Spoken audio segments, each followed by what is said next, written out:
Hi first grade, sorry that I'm not here today. You guys are going to do a quick one-day project while I'm not here, so watch this entire video and then you may get started.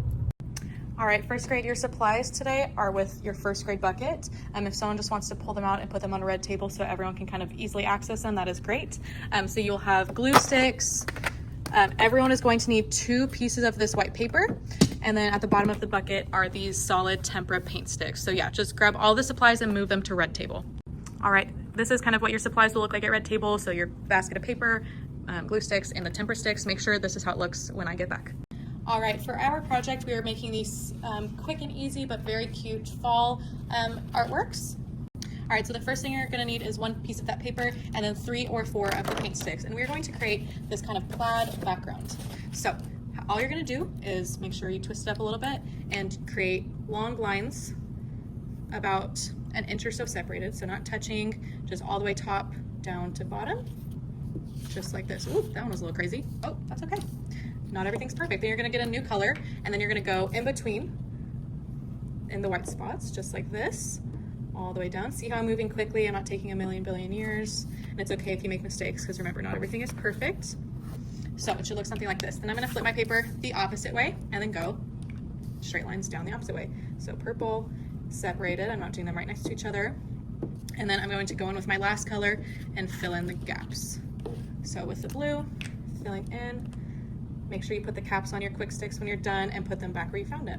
And when you're done, it should look pretty cool, in my opinion. Kind of like a flannel. Okay, it's very fall-like, so this is our first step. All right, and with our second piece of paper, we are going to be creating kind of a fall-themed image inside. So here's an acorn. I did 2 here because they were kind of small, so a squirrel and a leaf. I have other examples, a mushroom, a pumpkin, and an owl. These are just ideas that I had. If you have your own idea, that is fine. I'm also working on making these step-by-step for each of the images. Just if you're not exactly sure how to do it, you can kind of follow this guide. So I made one for the squirrel, I made one for the acorn, and then I'm gonna make a few more for the leaf, the pumpkin, and the mushroom. So use that piece of paper to do that. I have different stacks of kind of step-by-step drawings that you can use.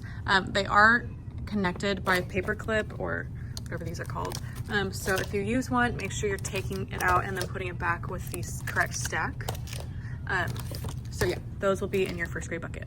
Okay, so let's say I want to do a pumpkin. Do it however you like. I kind of like to make pumpkins by starting with an oval and then kind of adding these C's around it. Something kind of like this. Now I want my shape to take up a lot of the paper, but I don't want it to be so big that it covers up all of this pretty plaid that we just did. So if you look at these, I made these really small, so that's why I did 2, because I thought if I just did the squirrel, it would be really small and not fill up enough space. Now the acorn, on the other hand, that's plenty big and I wouldn't want to add more because I don't want to cover up the background that we just made. Okay, so I would say if it takes up at least half the paper, that's good. So maybe something like this is fine, okay? You are going to use color pencil or marker that we have in the back to color it in. I also thought it'd be really cute to add these cute little faces. So I added like cute little eyeballs and then a little smile. I thought that was just precious. So color it all out. Then you're gonna get a pair of scissors from your bucket. You're going to cut out your image, get a glue stick from the purple bucket, and then glue it onto your paper. And then you'll have these super cute fall artworks. When class is over, I need all of the supplies put exactly how you found them over there. Oh, will it focus? Yeah, so right in between these 2, I need you to put them exactly where you found it, and then put all of your artwork in the cubby that says 1B, okay? 1B, so just put it on top of all the flowers. All right, bye.